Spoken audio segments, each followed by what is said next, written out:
Phil started on the police force. He was the first puppet police officer brought onto the police force.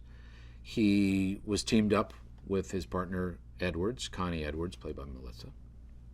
And they were a great team. They were like brother and sister. Very close relationship, great friends. And then, unfortunately, one day something went wrong, and he made a big mistake, and he lives with that regret until hopefully he can turn that around in the Happy Time Murders.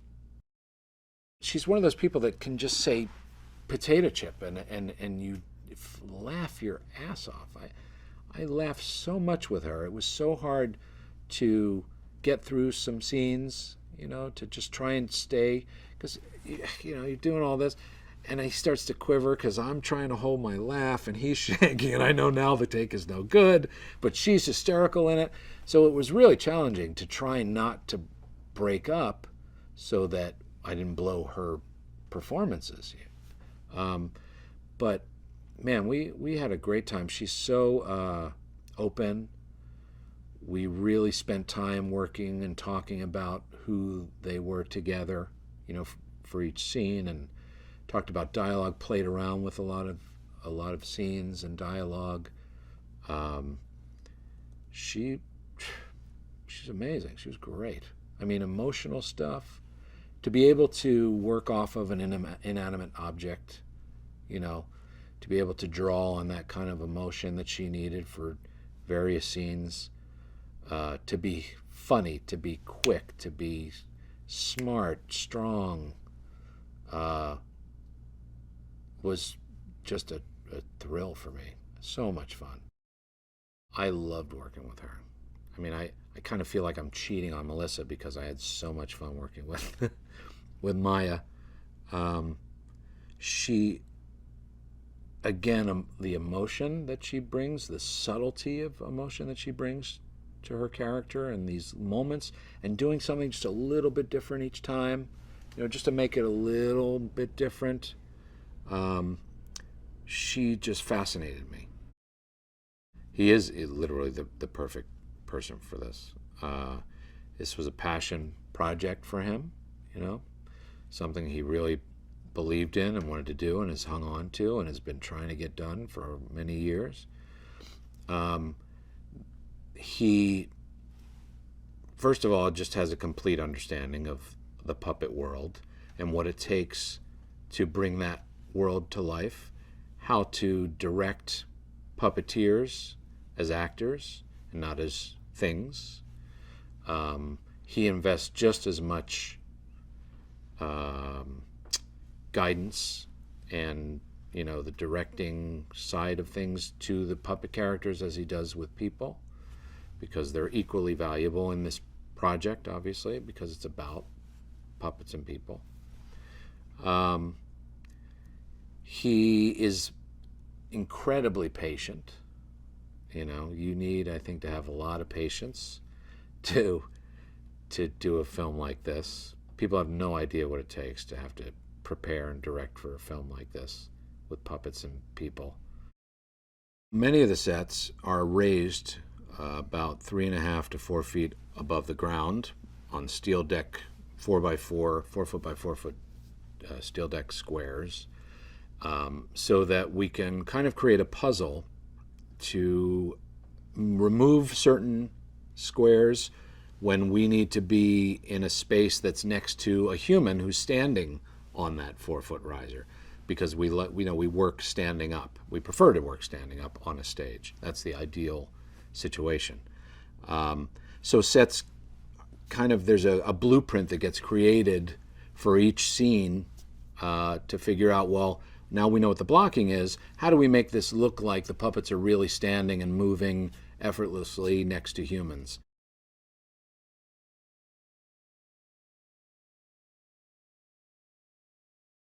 What drew me to Happy Time Murders was not so much being adult. What drew me to this tone of comedy was not even so much adult. I was looking for a new, fresher type of comedy that was sharper and funnier. And through our improv show, Puppet Up, I learned that the bluer it got, in many ways, the funnier it got, as long as it didn't go too far, as long as it was relevant, and that made it adult. So here we were with what I thought was, this is good. This is really funny. It's sharper. The characters still have the same inherent innocence, but they're uncensored and they have real lives that bring them into really weird places, and they're puppets. So what this is it's actually quite similar to what my dad and the other original Muppet guys would do when they were playing around, when the cameras weren't rolling. You know, my dad had a very naughty sense of humor, and Frank Oz clearly has a very, you know, he went on to direct strictly R-rated comedies. And when they would goof around, it got really naughty and fun. And this is sort of an opportunity to kind of explore it in that space, and just do something fresher. It's kind of like it's we're shaking it up a little bit. When there's too much expectation from the Jim Henson Company, and this is produced under Henson Alternative, but it is part of the Henson Company. Henson Alternative is specifically adult-only content, and this is the first movie that we've released under Henson Alternative. But it's good to shake up that expectation from the audience and to freshen it up. And I didn't want to just get a little bit edgier than the Muppets. I didn't want to make the Muppets have this great place, this home in the audience's heart, and an expectation for where the Muppets were. So I wanted to be significantly more adult than that. I wanted to do something quite far from where the Muppets were tonally. And mostly because it's a lot of fun.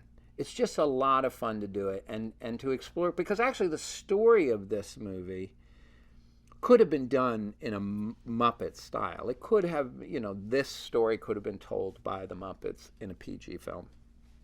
But the way we're telling the story and our attitude and the tone is a complete shakeup of what the expectation is from the audience. And I think that's always a great thing to do. When a puppet requires more than one person to perform, which is often the case, they have to think like one. And it's really extraordinary watching the really good puppeteers when they can work so in sync that they can improvise and they can, you know, both go at the same time. Puppetry isn't an internal performance art. It's not the same as acting. It's very different. Actors try to respond. They try, you know, a method acting is, I'm not acting at all. I'm doing nothing. As long as you stimulate me correctly and I've developed my character, then my character will act perfectly. And there is no, it's an internal thing. They've become the character. Puppetry is different. The puppet's up there. And it's not here. It's up there.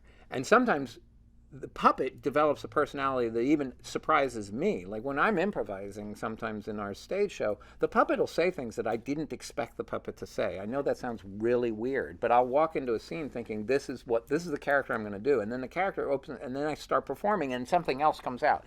It's actually an external performance.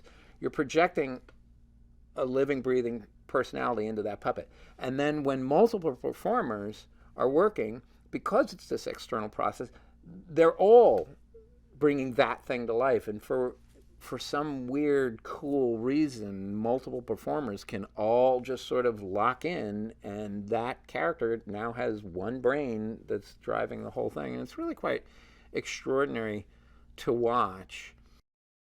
The industry has always had this kind of strange feeling about puppetry, which is, well, it should be a little easier than live action to make because it's just puppets. It's like, no. It's so much harder than live action. Every shot's a special effect. The floor's not there. The floor is not there. That cabinet isn't a real cabinet. There's a person inside it. The couch, don't sit on the couch because you'll fall right through because there's two people under there. You know, puppetry is really, really tough. They're forced to work together to try and solve these crimes and prevent any more killing, and that's really, it's really their story. It's the story of these two that hate each other and have to work together in this dark and grimy version of Hollywood and the dark underbelly of puppet society in Hollywood, and how they work together, and how they can get past things, and ultimately they are two characters that very much love each other. And I think even at the beginning, as they hate each other, the way both performers, Bill Beretta performing Phil and Melissa playing Connie, they're so Edwards. They're so good that as the audience, they hate each other, but something is going on here. They actually have a real strong connection of some sort. She's a great improvising comedian, so she brought that whole discipline. She and Ben brought that whole discipline in, which was lovely and tough to improvise with puppets. Puppets is a very technical art form, and how the puppeteers work. They can't just sort of go wherever or do whatever. It's very technical. They're watching what their character's doing by watching what the camera's seeing of the character. They're not watching the other actors in the scene. They're watching what the camera's seeing. But working through that and figuring out how to bring that improvising comedy sensibility and mixing it in with this very technical performance art form of puppetry was a lot of fun, and also enormously important to her. Bill was always who I wanted to play Phil. Bill and I have been friends since he was 17, I was 18. He's really one of those very, very special performers. There's a lot of soul that he puts into his characters. And then I just know him so well. So we're performing partners, we're writing partners. I can always anticipate what he will do with the scene, and where's a good place to put him. Bill is a proper Philadelphia guy, and that's what I needed, was somebody that was real, salt of the earth. You really bought him as an ex-cop, and Bill just really could do that. The hard thing is as a character, it was closest to himself of probably any character he's ever performed, which was a little bit challenging for him, as often is true. If you're used to playing very outrageously different roles, bringing something that's closer to yourself than you've played. But he did a brilliant job, really great job. The character of Bubbles was always one of the most eccentric characters in the movie. It was, with the puppets, you have to keep them grounded, keep their personalities grounded, and then the human characters need to play it real to keep the world real. But then you had this one character, Bubbles, who was a human who related more to puppets than to people. And it was just a really interesting character, and it allowed a lot of leeway for her to take the character where she wanted. And she took it in this sort of really wonderful direction. But the first time I sat down with her, she said, "I've always wanted to play a receptionist." She said, "I feel like it's the only person who is exactly the same at work as they are at home. Because the person who's on that reception desk, they just make that reception desk theirs. It becomes their world. They're in control of it. And they're the only person you'll interact with in a working day who is precisely the same person as they are at home. Because they have that little space. They control that little space." So she really loved the idea of being the character so she loved that desk. She just loved being behind that desk, and Phil's office was behind, and what she did with the character was really lovely. Joel was just hilarious on set. Campbell is just meant to be just a hard-ass, nasty, by-the-book FBI agent, and therefore totally rubs. Basically, part of why he's there is by having him there, it allows Phil and Edwards to hate together. He's the kind of character that both Melissa's character and Phil, our lead puppet, that both of them just automatically and instinctively dislike.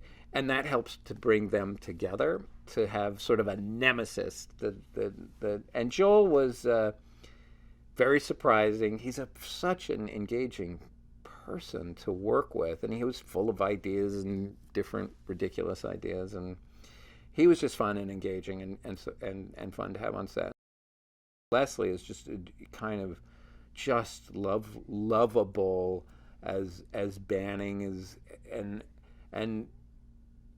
it's important that Leslie comes into the movie early, because he's so sort of trustworthy as a character and as a person. As a person, that is the audience, you watch and you see that he has a soft spot for Phil, and that he has a soft spot for Edwards, and that's what makes you know that they should be working together. That there's something else going on, and he just plays it in sort of this wonderful, caring but harried way. I think we always said to Leslie, it's like, oh, you like Phil and you like Edwards, but mostly you're retiring in like 3 months, and they better not screw up your retirement. As much as you like them, just do not screw up my retirement. That was sort of the approach that he was taking to the role. Well, the Happy Time Gang was this TV series that we made it look kind of like Three's Company or something like that. It's like a sitcom from the 80s, but it was only in our movie it was 12 years ago, but it looks like a sort of 80s sitcom. And it was the Happy Time Gang, and the home base was where Jenny lived, and Jenny was the sweet, she was the nurse, she was the lead character, it was her house, and then she had the handyman Goofer who would come and fix the plumbing, and then she had Officer Shenanigans, which is played by Phil's brother Larry, was the cop, and so that's part of the fun too between the two brothers. Phil, the lead, is a real cop, or was a real cop, and then Larry played a cop, and everybody loves and appreciates Larry as a cop, and not Phil, who really was a cop. And then there's Bumbly Pants. He was the mailman, and he's the rabbit who was the comedic mailman. And then there's the neighbors from England, Ezra and Kara, who are waving, and then there's Coach Lyle, which we never really defined exactly what he was, but he was the coach, and I guess he was another neighbor, Coach Lyle, and so those are the Happy Time Gang members. Melissa wanted to beat up one puppet, and I thought, well, wouldn't it be? I would like to be doing the puppet that Melissa beats up there, and then I put myself in a garbage can. But the funny thing was, it was a super hot day, Santa Monica Beach. Crowds everywhere. It was a big shoot, and then there I am trying to direct from inside a garbage can. I had to get in the garbage can from a hole in the back of the garbage can, and I reached up, and then I put my hand in the puppet, and then beer started running down my arm, because it was a prop garbage can, but it was so convincing that it just had a layer of fake trash at the top that somebody had thrown their beer can in there. So now I'm in a garbage can with warm beer dripping down my arm, trying to direct the movie. And at that point, I said to Bill, "This is why I don't puppeteer when I'm directing."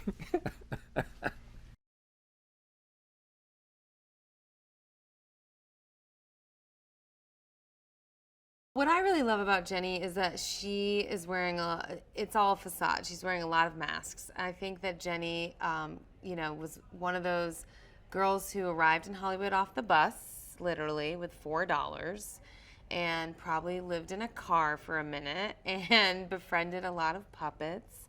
I think she really and genuinely does have a thing for puppets. I think she prefers puppets to humans, for sure. I think she's been disappointed by a lot of humans in her life. And so when she first came to LA and got involved with the Happy Time Gang, that was her big break. I mean, she thought that her world was made. She loved being on the show. She was the only human involved. She loved all those puppets. She loved that world. She loved that they embraced her and loved her. And then she really fell for Phil, who at the time was just like a regular beat cop, but he was special because he was the first felt on the NYPD. And I think she thought they had a real amazing future together.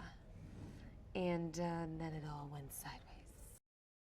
In the scenes, you can easily forget that it's a puppet. I mean, it really just feels like a scene partner. It's an interesting acting exercise, but it really feels very real.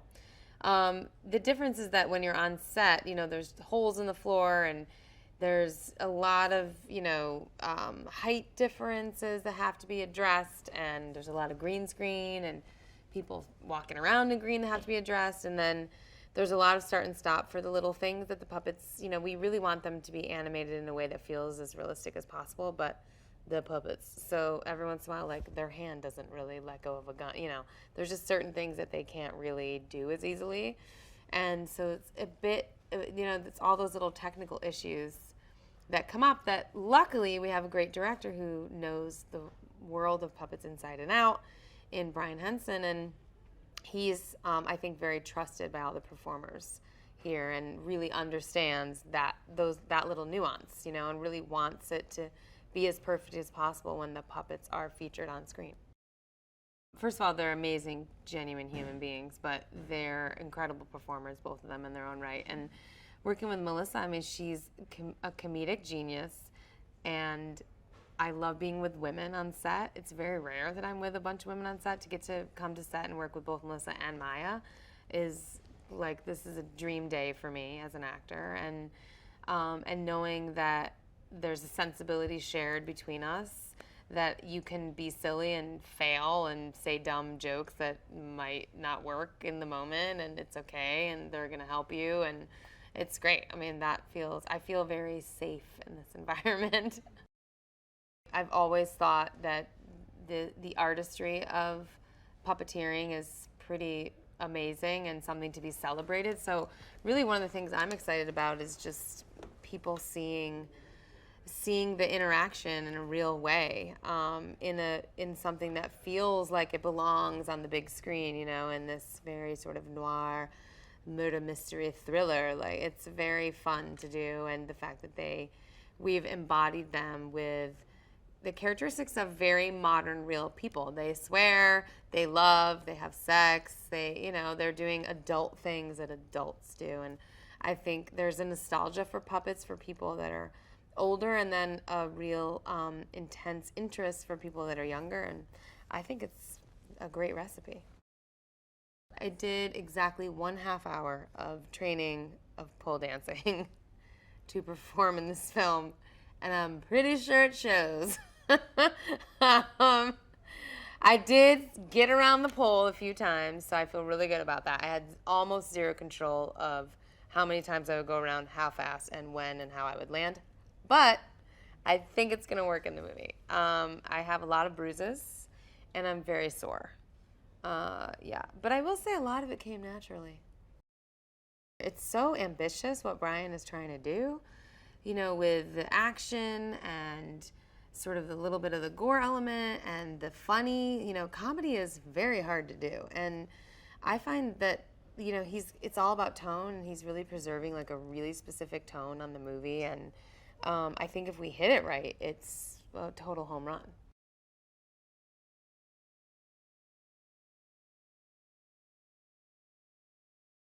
I have worked with all these folks one other time on a Community episode that had puppets in it, but I wasn't there. Well, we just lent our voices, and then they took over, and made it for a very easy week. But it takes 2 people, sometimes 3, to operate these puppets, and you'll see as my voice is talking now, and you cut away to some footage of showing them working, how insanely skilled they are. It's like being a first chair violinist. There's not many people that can do what they do. Acting stuff, you can pull someone who's had like a severe brain injury and they can do it. But this is hard, and the setups, as you'll see as they cut away to the stage, as my voice is still talking, the stage is elevated, and each move if the puppet has to move, those sections of the floor have to come up, and they have to work out that and all that move, the dialogue at the same time, making sure. I am looking into their eyes, and I'm looking right into their eye. I'm being seduced, and so it is. The setups take longer because there is so much technically more to do, and they make it look easy. They really do. The puppets are second-class citizens in this world, and there's horrible names they get called, but they're treated. The puppets aren't a joke in this. I love it how it's never explained, how there's just like it's always been that way, and it's great. No one ever mentioned though, like what happens when it rains hard. Do they just become so heavy they can't move and have to wait to dry out? But in this charged environment that our country is right now, this might be hopefully it'll be an escape for people, but it will also make them think. Like, wow, I never really thought a puppet could ejaculate for 10 minutes.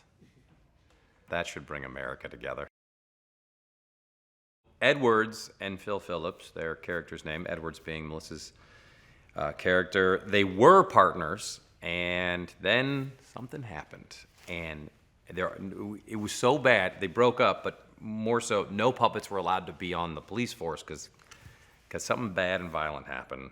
So these puppets begin to get murdered who are on this show called Happy Time, and Phil Phillips knows them, Edwards knows them, and they kind of start having to solve this case together while still, it's, he's a private investigator now, she's still a cop, and that's how the caper kind of unfolds.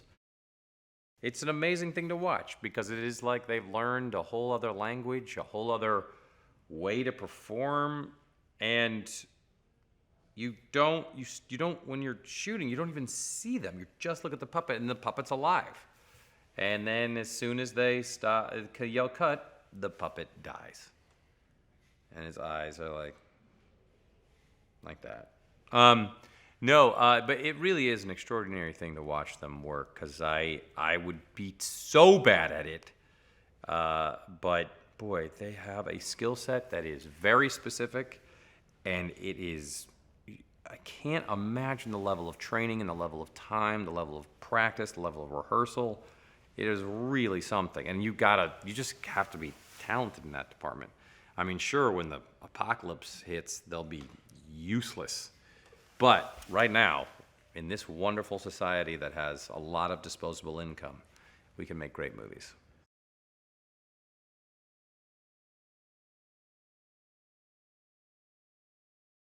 My character is Lieutenant Banning. Straight-laced, married police lieutenant, ready to retire. He's been doing this job for a while. He knows Phil Phillips. He knows Edwards. Career's plodding along, edging towards his final days on the force. And then a series of events happen that now he actually has to work.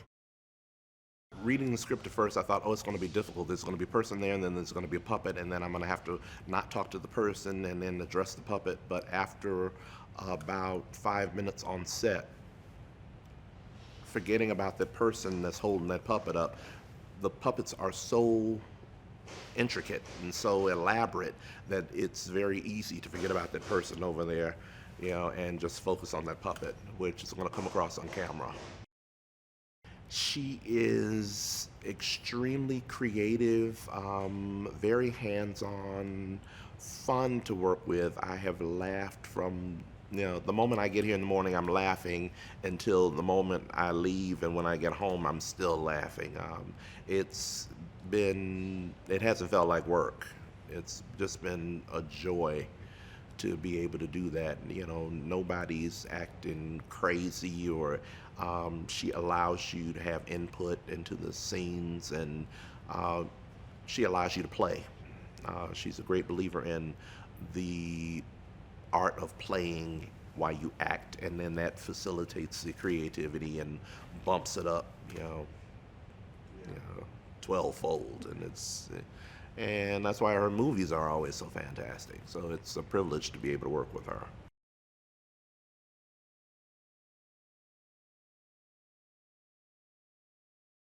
Bubbles is an interesting character. She chose the puppet world, I think, more than the human world to be a part of. She just feels more comfortable, I think, in the puppet world. I think that's why she chose Phil. She really, she works for him because she believes in him, but she really cares about him. And I think if she had a choice, for the rest of her life, I think she'd go puppet. I think Bubbles has been burned in the human world one too many times, and this is her way of sort of creating her own persona. I don't think she was born with the name. I think she gave it to herself. She's very sweet. She's really good-natured, and very aware of everything that's going on. And even though she's literally kind of bubbly, she really is the eyes and ears for Phil and takes a lot of pride in that. When you've got years under your belt with another person and you've been on stage laughing your balls off together, I think that never goes away. And that is literally the riding the bike part. I mean, that's the nicest part, is we don't have to establish any sort of language. I also think what's really just I feel so lucky to work with friends that know me is they know what to pull out of you. So it's easy for them to say, don't do that or do that. And it just takes so much time away from that sort of figuring things out thing. I mean, sometimes you get lucky and it's always nice to make a new friend, but old friends are the best. I do most of my scenes with Bill Beretta, and I've really never witnessed anything like it. He's kind of magical, and on my own, I think my character and his character, they just sort of found each other and fell in love. Like, for me, Phil is real. I'm just gonna say it right now. Phil is a real living puppet that is my friend, and it's incredible to me what he gave Phil. I'm watching Bill is fascinating. I'd never, other than doing Sesame Street one time, I got to see Kevin work. I was never really around this world before, and it's unbelievably skill based, but also you just have to be just naturally good at it. I keep feeling like Brian is so like, I keep feeling like I want to be more of a puppet for him. I just didn't, to me, like, I just want to play in his world. This to me is so exciting, like getting to go on this adventure into his universe. For me, is like, I don't even feel like I'm in a movie acting as an actor. Like, I feel like I'm on vacation and I get to hang out with him and all of his weird, soft friends, and I'm in awe constantly. And I love it.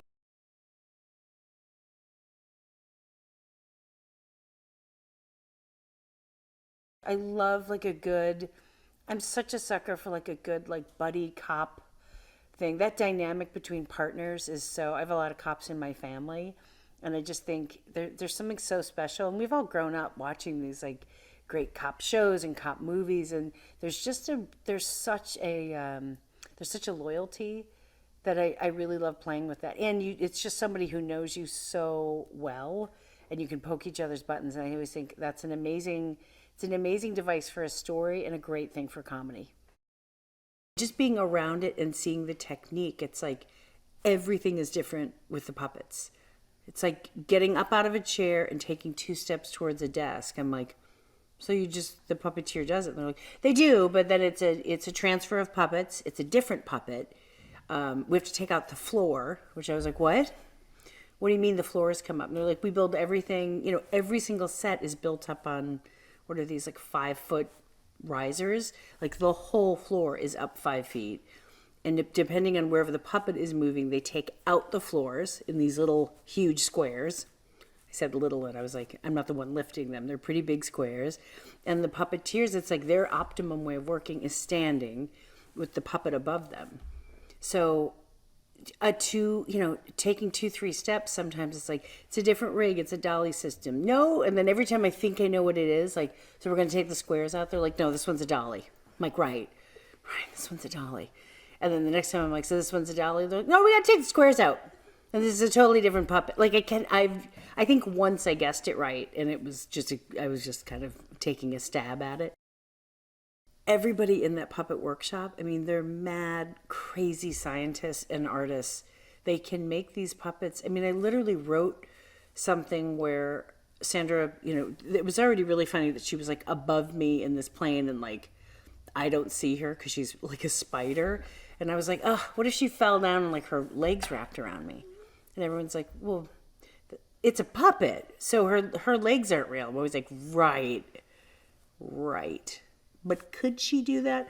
And then there's Tom, who I call the wizard, who suddenly is like, I think I can get the legs to wrap around you. I was like, oh my God. Which then makes me go crazy, because then you just want to think of crazy things for puppets to do. And they did. They built this whole other version of Sandra that like falls down and her legs in real time snap around me. It's such a team. Like each puppet, it's sometimes 5 people doing it. A lot of times 2, sometimes 3. It can be up to 5 people literally bringing this puppet to life. And the fact that they can all do that and do it so fluidly that it's still one character, I mean, it's just crazy. It's really something to watch work. And you end up talking to all the puppets.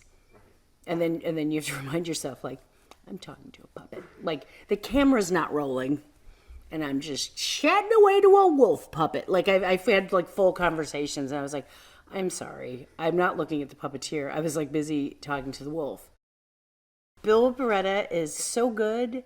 I mean, he's so good at what he does. He's so good with, I mean, he's a master puppeteer, obviously, but he's such a good actor. And like Phil's broken my heart. I've been furious at Phil. He makes me laugh. I mean, it's all of Bill's heart goes into Phil. Like he really, he knows who he's playing. And it's been like one of my favorite like acting partners. And Bill's just amazing. He also plays Bulldog. I mean, he can do anything, but it's how Bill Beretta grounds them, and like he's crazy funny, so he could like we improvise all the time, and he really makes me laugh. He really knows that character's heart. The first time I met Bill Beretta, I mean, he was great, and he put on Phil, and I just kept thinking, I don't know where I'm gonna look. I don't know where my eye line's gonna be. Like, do I look at? They're like, oh, you won't look at Bill. I'm like, I think I'm gonna look at Bill. Like, I'm gonna look at the person standing there holding a puppet, and they're like, you won't. I was like, I think I will. And then, of course, the second Bill, put on Phil and started talking to me, I just talked to Phil. Jenny is played by Elizabeth Banks. Ridiculous. She was part of the show, the original show. She was the one human on it. She was like just America's sweetheart, who's now stripping. Often 4 puppets. There's some dance numbers with carrots. I'm not going to give it away, but it was so great, like Heart of Gold. And then there's a twist I never want to say, but she was Jenny. Like, it's so funny when people come in, you're just like, oh my God, well, of course it's you. And I just love that she was everything, had everything, and just fell from it. And I was like a terrible strip bar. Not that there's really great ones. And her life is, and I think everyone from the Happy Time gang is now thinking that like when the show comes back on, we'll all get back to like where we were. And that's not happening because they're all basically being murdered.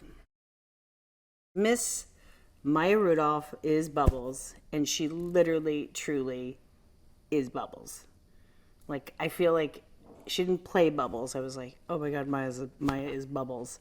Like, everything. She just literally, when everything got put together, we were all like, Bubbles. Like, it just was, her and Phil, she plays, Bubbles is Phil's kind of like right hand. Like, she is the one that keeps it going, his office, knows everything, is smart, but also just like a bit of an eccentric.